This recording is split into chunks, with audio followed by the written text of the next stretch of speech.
Hi, welcome to Reddit Audio Stories official channel. We hope you'll have fun with us. I appreciate your visit to my channel dedicated to love stories. I encourage you to subscribe and give it a thumbs up as it serves as great motivation for me to create new content. Enjoy watching. Alexander Jones couldn't wait to get home to Amelia, his beloved wife of 10 years. She was not only a beautiful woman who kept herself in top shape, but also a fantastic cook and the best lover a man could wish for. The day before, Amelia told him she wanted to invite her new boss, Henry Davis, to dinner at her house. She said she wanted to meet her husband and get a sense of his family. Alexander saw nothing wrong with that and said he would like to meet his new boss, especially since the last two incumbents didn't last long and left under somewhat mysterious circumstances. The last one resigned a few months into the job, saying he needed to take a long sabbatical to find himself, and the man who worked before him turned up decapitated in his garage, his hands tied behind his back.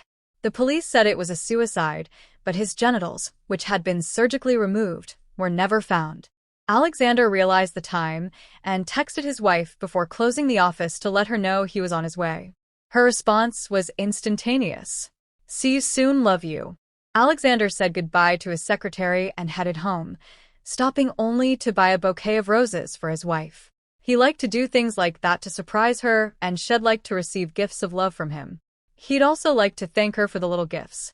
Alexander turned down the driveway to his house and noticed the black Mercedes at the curb across the street.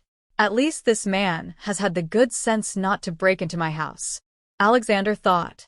He entered the house and saw a well-dressed man of about 44 sitting on the couch. Alexander glanced at him. He was quite tall, looked well-built, with a few light gray hairs at his temples.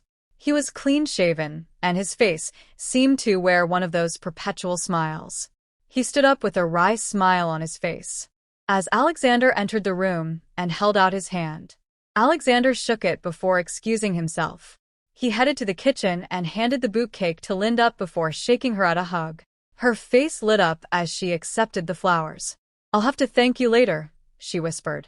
Alexander kissed his wife's pretty face and put his hand on her bottom. "Now be a good host and go say hello to Henry," she said.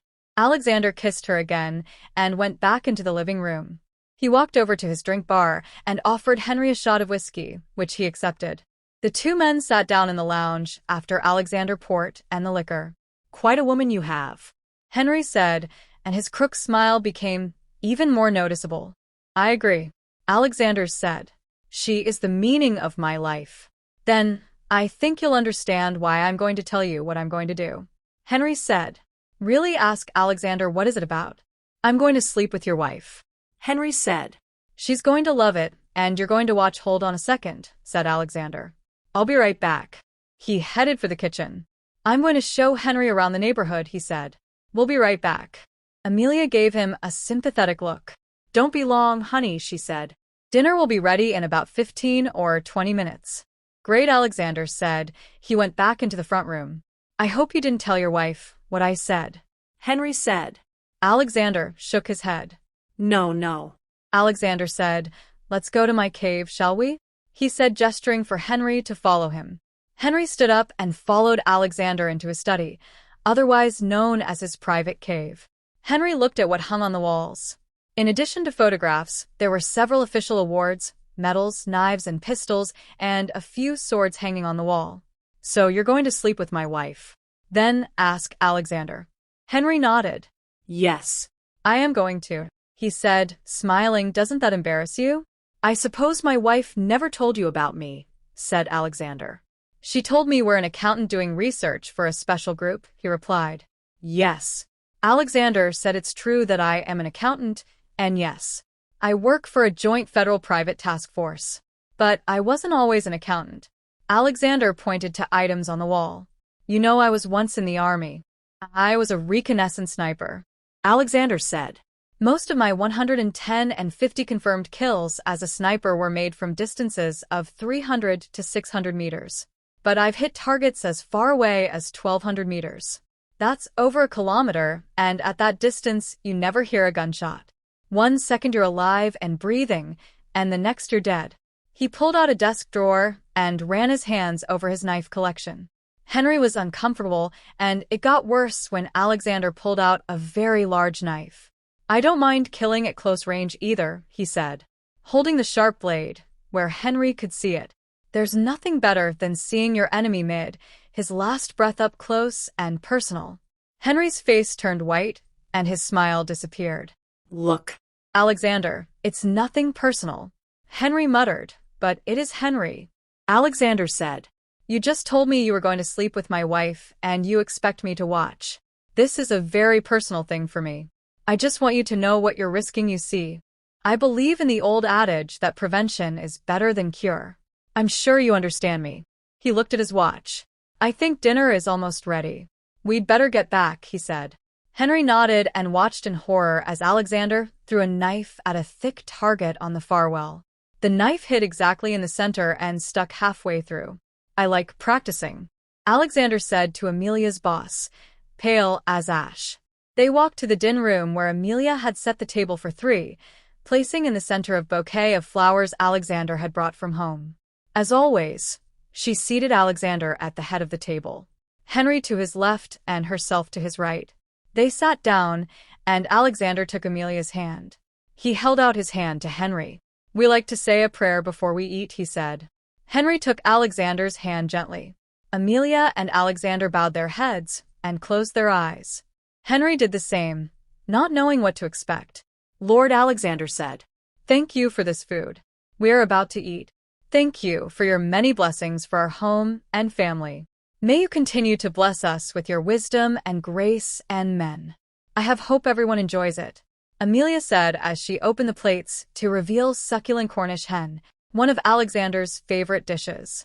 I started making it this morning. It's delicious, dear, Alexander said, taking a big bite. Wouldn't you agree, Henry? Henry nodded nervously. Yes, it's very good, he agreed. You're a wonderful cook, Amelia. Alexander noticed Henry looking at him nervously as he complimented Amelia on her cooking. Don't worry, Henry, he said. I never kill anyone at the table. Do I, darling? Henry's face went pale as Amelia nodded approvingly, only for a very good reason. She said it can be quite messy, and I don't like cleaning blood off the tablecloth. She added, After all, it's over 110 years old. By the way, darling, said Alexander. Henry told me he's thinking of sleeping with you and wants me to look into it. Did you know about it? Alexander asked. No, he never said anything to me about it. She looked at Henry. Is it true? Henry? Are you planning to sleep with me? Please, Amelia? I didn't say that. Maybe your husband misunderstood me, Henry said. With a shake of his head, Alexander pulled out a small digital recorder and pressed a button. I'm going to sleep with your beautiful wife. Henry's voice came out. She's going to love it and you're going to watch. Henry's face turned red and Amelia shook her head. What's wrong with you? Amelia asked. We take you into our home feed. You give you hospitality and this is how do you repay us, please? Henry said it was just a joke. I was joking. You were just kidding. I don't know, she said, what's the point? It's not funny to me. Look, that's not what I meant, Henry said, holding up his hands. Really? Is that what you said to the husband of the last woman you slept with? Asked Alexander. What are you talking about? Henry asked. I told you I'm an investigator.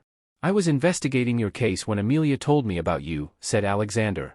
According to my investigation, you were quietly fired from A Enterprises 3 months ago after you became a defendant in a civil suit for alienation of affection. The man who filed the suit was the husband of the woman with whom you were caught naked in a hotel room. Henry lowered his gaze to his plate. Is that true? Amelia asked. Yes, Henry answered quietly. I've done things I'm not proud of, but that's in the past. Speaking of the past, said Alexander. I also heard that Henry's ex-wife was so tired of his cheating that she turned to a group called the Marriage Mutual Assurance Society, or Mrs. Isn't that true? Henry? Yes, it's true, he replied. I even saw the videotape of the punishment he was going to give her. Alexander told Amelia. Pretty brutal, really. I would have thought it would change his habits, but it didn't, did it? Henry. Henry looked at him in surprise. How do you know that? He asked. It was supposed to be a secret. Henry. Alexander said, shaking his head. I told you on an investigator I have access to information. You wouldn't believe it was my task force that interceded on your wife's behalf. Don't you remember? Alexander looked at Amelia. After we contacted your wife. She agreed to give you a choice, either accept the punishment and stay married or agree to a fair divorce decree. I guess she didn't want that humiliation and agreed to the divorce. Alexander looked at Henry again. You know, you really dodged a bullet, he said. What kind of punishment was he going to give him? Amelia asked. Some kind of cruel one. Alexander replied Henry would be tied up and brutally beaten and then straight up the ass. Slowly. Henry wrinkled his nose at the memory. And your group saved his ass? Amelia asked. Alexander nodded his head. Unfortunately, he clearly hasn't learned his lesson. Alexander said. Maybe we should teach him that lesson. Amelia said. Here tonight. Alexander nodded his head. Maybe you're right, dear. He said. He looked at Henry, who was shaking his head violently. No, please don't. He begged, shifting his gaze from Alexander to Amelia. Why not? Alexander asked. You obviously didn't realize what happened earlier. Maybe we should teach you that it's not okay to sleep with other people's wives. I still have your ex-wife's phone number. Maybe we should invite her over to help you learn your lesson. And I had a lot of things I can use to cause you a lot of pain. Alexander looked at Amelia. You know. I still have a knife-throwing board in my basement, she said. What are you talking about? Henry said. Well, you know, one of those movable boards used in the art of knife throwing. I'm sure you've seen them. A helper, usually a half-naked woman, is sometimes tied to the board, and the thrower has to throw the knives as close as possible without hitting him. I think it's called the Wheel of Death. We can strip Henry naked, tie into a board, and see how close we can get to his balls without cutting them off. He said. He looked at Henry. Isn't this fun? He asked. Amelia's pretty good at throwing knives too, but not as good as me. We could make a bet on who gets hit? The closest. He looked at Henry. Come on. Henry. That would be great. Henry jumped up from his chair, his face went white, his eyes widened, and his body physically shook with terror. No, he said, you're out of your mind. Look, it was just a joke. Please forget what I said. He tried to turn away, but Alexander grabbed him, spun him around, and pinned him against the wall. Keeping his hand on Henry's throat, Amelia joined him with a two-typed fork in her hands. Sorry, buddy. We weren't laughing, Alexander said. Please. Henry pleaded. What do I need to do to make it stop? That's easy. Alexander replied. From now on, you will forget about having my wife or any other woman but your own and become the eponym of professionalism. No late nights, much less business trips out of town with Amelia. If I'm not there, and you will treat every woman with the respect she deserves. Is that all? Henry asked. Alexander nodded. Yes, pretty much everything? Alexander said, just know that I'll be watching you, and if you mess up, you'll pay the price you should have paid a long time ago. Understand? Henry nodded his head. So now, is there anything you want to tell us? Henry nodded again. I'm sorry, I really am. I would never do anything like that to anyone else. He said, please accept my apologies and forgive me. Alexander looked at his wife. You think, darling, that we should forgive him? Well, dear, she said. We believe in forgiveness, so yes, we will forgive him this time. Alexander loosened his grip on Henry's throat. He looked at his wife. What are we having for dessert? I made a lovely cheesecake, she said. Would you like a piece? Will looked at Henry, who was trembling with terror. Wow, how about some dessert? He asked Henry, who shook his head. No, thanks. He said, I'd really need to get home. Alexander noticed Amelia looking at Henry's pants and lowered his gaze. He saw the wet spot on Henry's crotch and shook his head. Yeah. I can see why you need to go home. Alexander said, noticing the smell coming from Henry's pants. Go on, get out of here and remember what I told you I will. Henry replied and headed for the front door. As he headed for the exit, they both noticed a wet spot on the back of his pants. Can you believe he shot himself? Alexander exclaimed. Yes, it's disgusting, isn't it? Amelia replied. I thought he was going to sleep with me. Maybe I should bring him a box of chocolates tomorrow. Hearing the squeal of tires, Alexander laughed and turned to his pretty wife. Do you think this cheesecake will hold up until tomorrow? Alexander asked. Amelia nodded her head. Yes, she said, let's clean up this mess, and then we'll finish dessert upstairs. Shall we, dear friends? Thank you very much for watching. Leave comments. Put likes, share with friends, and subscribe to the channel. We hope you will have fun with us. Enjoy watching.